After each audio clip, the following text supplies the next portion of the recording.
in the 10th year of me having a YouTube channel, I decided to start making videos on another platform.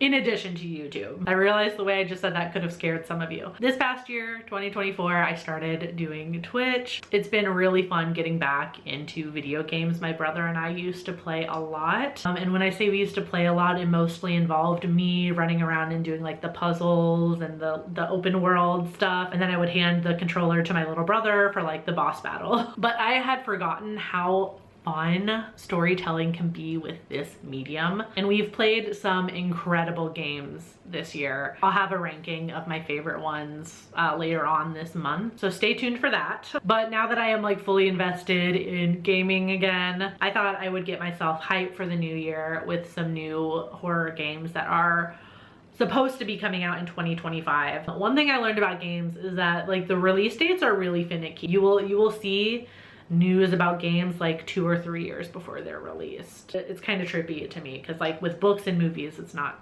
really like that. So none of these have a specific release date yet, but they are most likely being released at some point in 2025. Fingers crossed all of them are. And while the majority of this list is not ranked because it's just a most anticipated, I am saving the 4 that I am like chomping at the bit for until the end of the video. But let's start with The Haunting of Joni Evers, which is an indie adventure game in which we play Joni Evers, who lives alone in an old secluded mansion in Oklahoma. She's estranged from her family and enjoys her solitude until a fight with her friend sets in motion strange events that take over the old house. We've been loving the like emotional and creepy stories over on Twitch. And this one reminds me of a game we played, Gone Home. You know, especially the idea that we're exploring this big empty house. There's like family secrets and family drama that we're kind of uncovering in our exploration. And there's like some creepy moments in there. That's what this game is giving for me.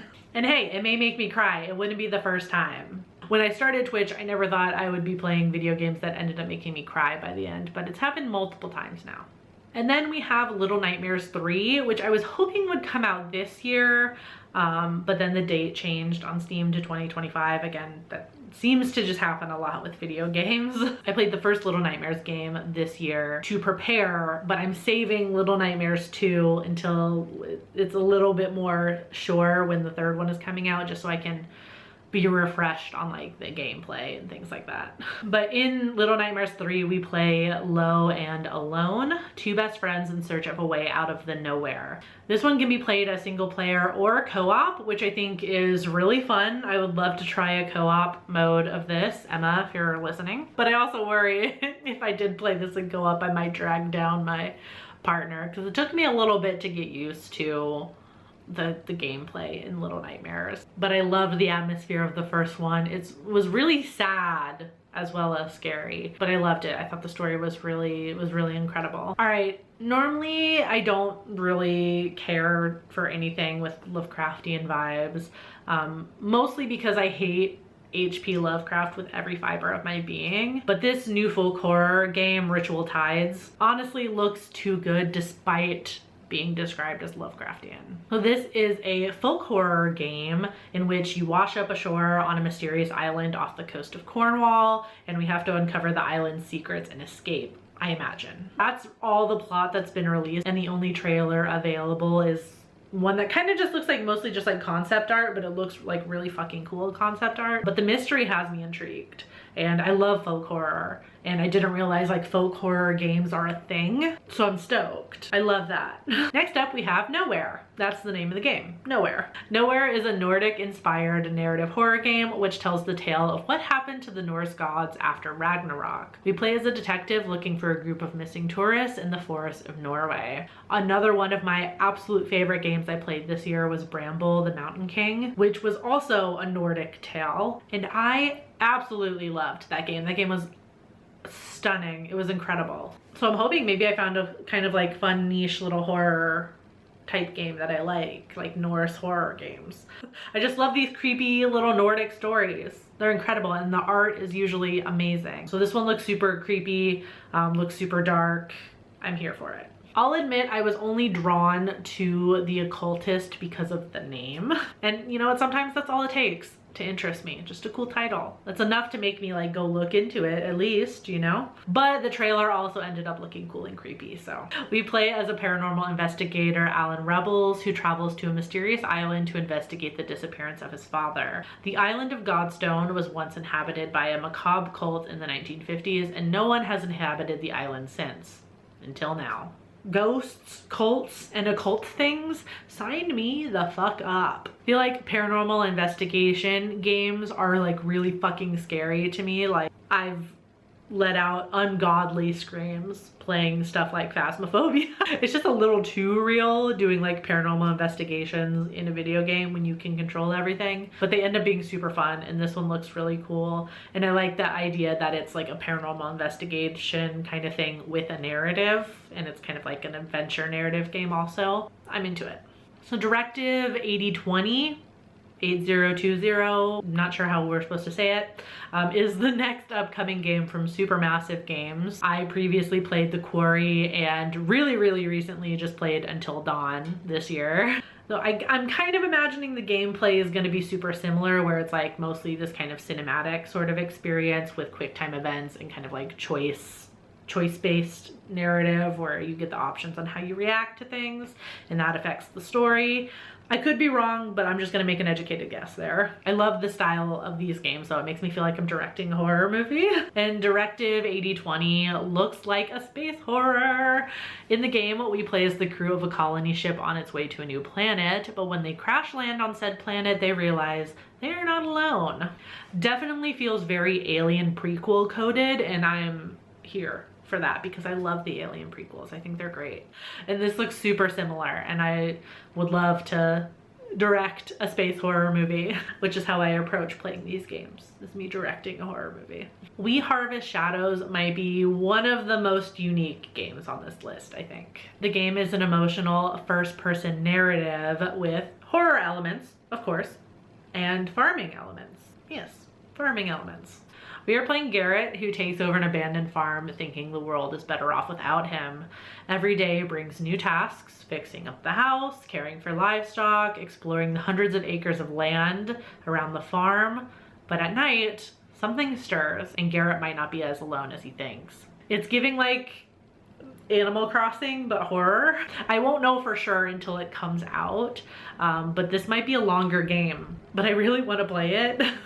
The fact that it's narrative makes me think there might be like a conclusion to it, but it also sounds like one that could just go on forever and you just keep coming in and playing and fighting off whatever creepy shit comes at you at night, which actually sounds kind of like Minecraft actually. That game is low-key terrifying. I have really loved exploring different animation styles in games this year. That's something that wasn't really a thing, I feel like, back in my early days of gaming. It was all very similar. Oh my god, this year have my eyes been opened to like every kind of game imaginable, and it's awesome. Because I played certain other games this year, you know, my recommended stuff in Steam has led me to things like Bye Sweet Carol, which is a narrative horror game inspired by classic animation movies.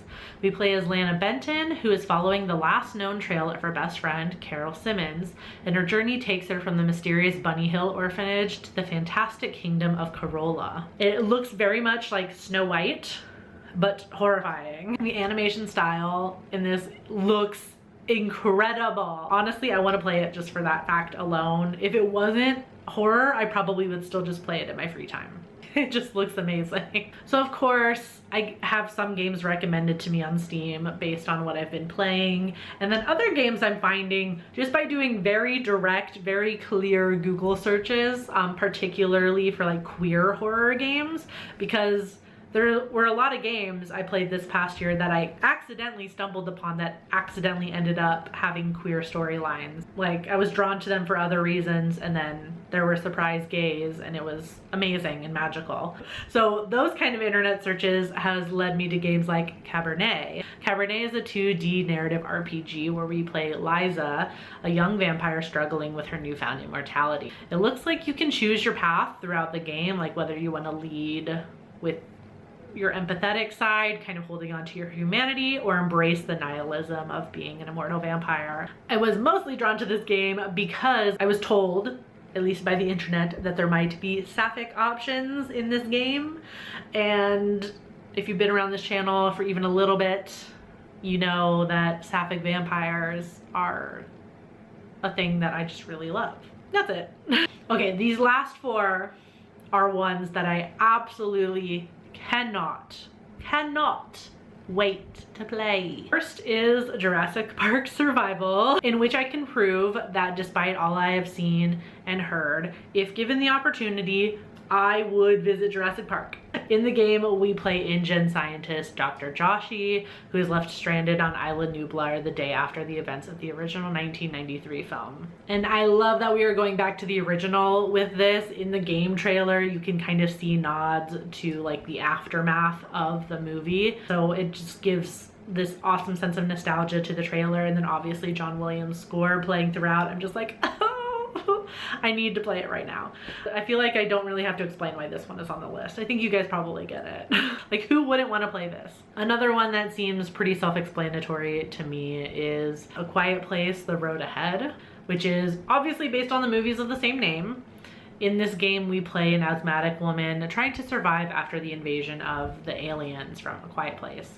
The part that has me most scared and excited to play is that there will be an optional feature to utilize your microphone where the creatures will react to the noises you as the player make. I don't know how that will work on Twitch because normally I'm playing the game but I'm like chatting with you guys and making all sorts of noises and singing and screaming and doing crazy stuff. So I'm kind of hoping there will just be like key moments where it tunes into your mic and it's not the entire game, because I would like to try it out, but then I also don't want to have like hours of Twitch streams where I'm just like not being able to talk. I'm excited regardless though.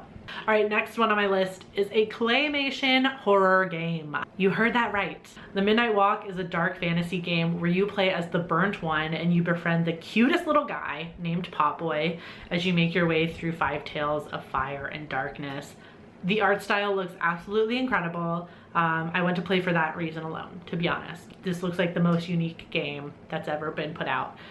And I realize I'm saying that without a lot of games under my belt, so forgive me. My absolute, though, #1 most anticipated horror game of 2025 is, without a doubt, South of Midnight. It's a third-person adventure game set in the American Deep South, and we play as Hazel, who is a weaver, a magical mender of broken bonds and spirits. She embarks on a journey to save her mother in this world of like Southern Gothic folk tales and legends. This was originally set to come out this year, but now is supposed to come out in 2025. And I'm fully prepared to clear my entire schedule to play this game when it comes out, no matter when it comes out. Like, I literally cannot wait. If it gets pushed back another year, I'm probably gonna cry. So those are the games that I really, really hope come out next year and I get to play next year. And I really want to play them with y'all on Twitch. And if you haven't checked me out on Twitch yet, just a small little plug. I stream every Wednesday and Saturday night. You should come check it out. It's just like a fun way to interact with you guys and watch me do silly, goofy things. And we've played some incredible stories in the past year, honestly. And you can always check out my gaming channel where I post uploads of my Twitch streams after they come off of Twitch because they're only on there for a certain length of time. So let me know which horror games you're most excited about in 2025 so I can add them to my list because I'm always looking for new stuff to play. Or if you just have suggestions, like I'm down to play older games too. I'm not beholden to games that come out in 2025. If you like this video and you sat through this entire thing, thank you. I love you guys so much, and I will see you soon with some more most anticipated lists and then some rankings for 2024. That's all happening this month. So I'll see you then. Until then, stay strange. Bye.